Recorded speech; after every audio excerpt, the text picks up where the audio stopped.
If your body changed faster than people thought was possible, you would get accusations left and right. Some people think they might not be cut out to be in great shape to get jacked. Some people think it's bad genetics. Maybe they need better supplements. Maybe they need, I'm not going to say the word, but that is all absolutely untrue. The way you look comes down exactly to the way you lift, the way you live, and the way you eat. And I know the exact system. I've come up with it myself from lifting over the last 5 years, trying every single diet, exercise, combination possible, 8 hours of sleep, 4 hours of sleep, every single thing you hear on the internet I've tried. And I've come up with a tried and true method that I'm going to share with you guys today for free, so you will be able to get these accusations. I can guarantee within the next 90 days. And if not the next 90, damn near even the next 60.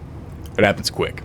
Because I came up with a plan so simple, yet so effective, that your loved ones will be looking through your gym bag to see if there's anything in there long before summer.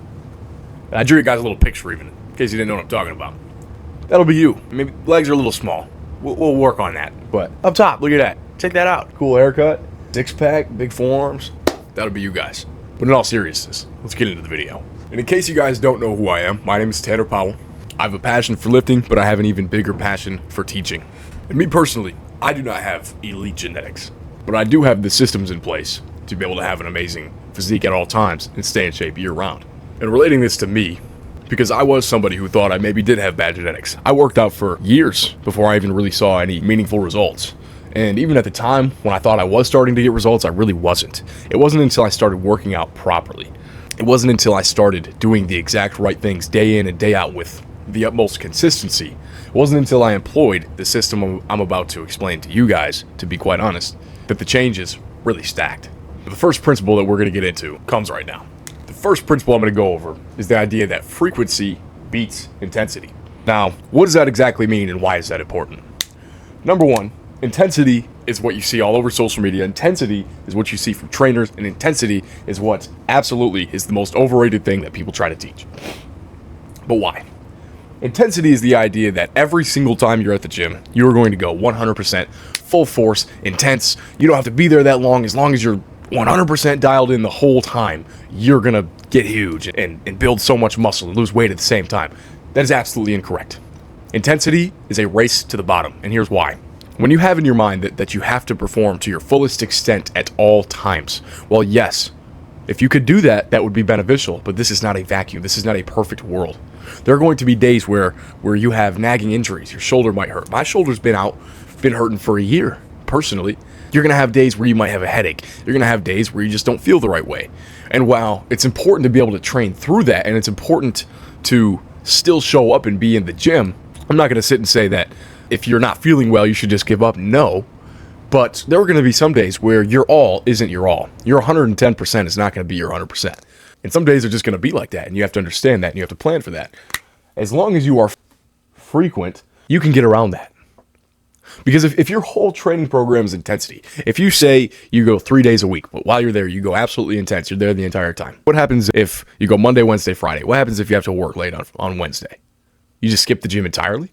You know what happens if you have a headache on Friday? You just can't train the way that you wanted to. If minor things go wrong, when you're focused so much on intensity, you have no room for error. And you have to understand that you have to have a little bit of room for error when you are looking for consistency. That's why frequency wins. So for example, if you go 6 days out of the week, which is what I do, and I still like to go intense, and especially on days that you feel good, you're going to want to go intense. If I go 6 days out of the week, and I have a headache on Monday, and I have to work late on Wednesday, I still get 4 workouts in that week that were amazing, when this person only gets 3. You understand what I'm saying? And what does intensity really actually mean? You're going to be at the gym. You just got to show up day in and day out. When you build those wins, you build that consistency. You're not going to want to go halfway. You're going to want to go all the way every time you're there.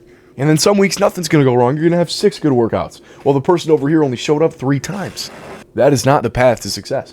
Because when you treat training like brushing your teeth, I just got to go. I just got to show up. That's all I got to do is show up. That's all I got to do is put toothpaste on the toothbrush. That's all I got to do.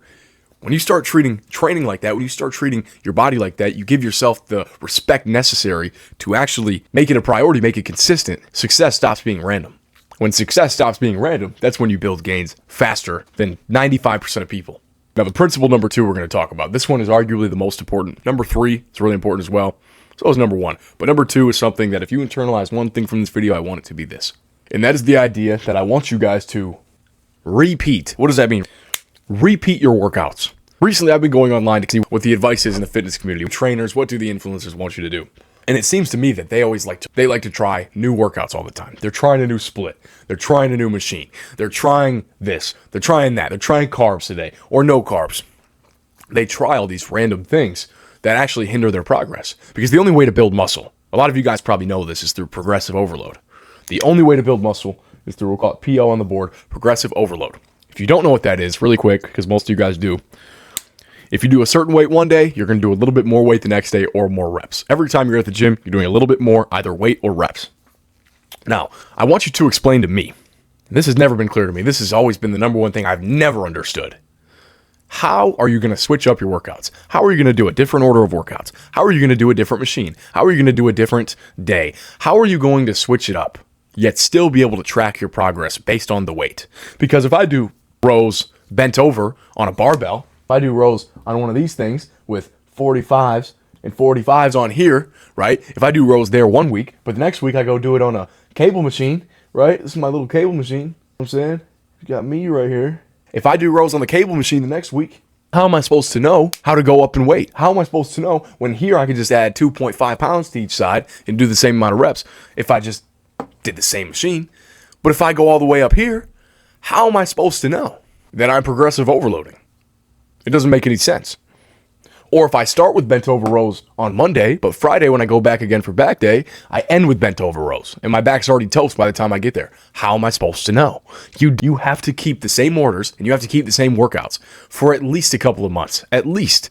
If you want to switch it up, if you're not liking the exact workouts we're doing, sure, switch it up a little bit. But don't go crazy.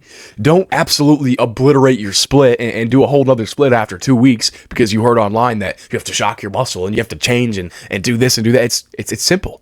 If you're simple and you repeat your steps, you do the same thing over and over and over again, you're going to lead yourself to success. It breaks my heart tracing these beautiful drawings every time I do it. And now if you really want to start getting these accusations, this is going to be tip number 3. And this is something that I did not follow for a long time. And if I did, I'd be in better shape now than I even am if I understood this long ago. But number 3 is going to be a very simple yet very effective principle. Dirty bulking. But what specifically about dirty bulking? Do not dirty bulk. And here's why. Because when you dirty bulk, that is an excuse to get the whole foods out of your diet, to start putting all of the processed garbage into your body to crush your hormones. That is all dirty bulking ever was and ever will be. There is only a certain amount of muscle that you can gain at a time. And dirty bulking is only going to add fat to your body. Who are the people that look really good? Who are the people that you want to look like? Chances are they're not super fat. They're not like those big, strong meatball looking guys. You want to look like The Rock. You want to look like C-Bomb. You want to look like John Cena. That's who you want to look like. If you dirty bulk, you are literally pushing yourself further away from that physique. You would look more like John Cena if you just lost all the fat on your body and you were absolutely peeled, even if you didn't have a lot of muscle. That would make you look more like someone respectable. Dirty bulking will get you absolutely nowhere. Now, bulking once in a while is important. Bulking is good for you because you do have to gain size, but dirty bulking, where you're drinking chocolate milk and you're eating fried foods and eating Alfredo from restaurants just for the calories, it's ridiculous, and I don't want to hear about it. Bulking is good. Dirty bulking is bad. You look good if you bulk. You might be a little bit wider. You might not have the most peeled face after a bulk, but if you dirty bulk, you're just going to be fat. And when you cut, you have to cut all that fat off. You're going to have to cut so fast that you're going to lose half the muscle you put on while you were dirty bulking anyways. Dirty bulking is the biggest scam. And the reason they tell you to dirty bulk is because people dirty bulk. They get lost. They feel hopeless because they lose all their progress. And then guess what? When they're hopeless, they say, I got to give this fitness coach all my money and then I'll look good because I tried to dirty bulk and it didn't work. That's why they want you to do it. But I'm not going to scam you guys like that. Do not dirty bulk. Stupid, dumb idea. Don't do it. So the only thing unnatural that you guys should be shooting for if you want to look unnatural is the consistency.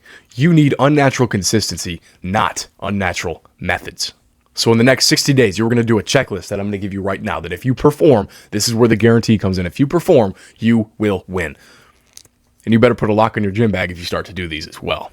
First thing on the checklist, you are going to do the same 5. My handwriting sucks. You guys get the point. Same 5 lifts. You're going to do the same 5 lifts. Whatever split that you want to have, you are going to do the same 5. On the 6th day of the week, you're going to do a little bit of cardio. Make it fun. Go play basketball. Go hit the punching bag. Go for a run if you like to do that. Make it enjoyable, and just do that one day out of the week.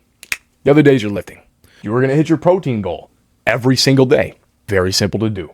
And then you're not going to miss. You are not going to miss a week. You're not going to miss a day. You are going to get it done because you are in an input-driven mindset, meaning you know what you have to do and you're going to focus on what you have to do, not focus on the result, because the result will come. Give yourself 90 days of that, and then these will be the last checkbox that needs to be checked. Same 5 lifts, protein every day. Do not mess that up. Very simple, very natural, very easy to make you look unnatural. Thank you guys for watching. If there's anything else you have questions about, leave them in the comments. If you think this is valuable, if you need any other advice on lifting, getting in shape, or anything else in general, I'm the guy because I've been there. I'm going to get you guys out of here. Go make this stuff happen. Apply this advice. Good luck. God bless.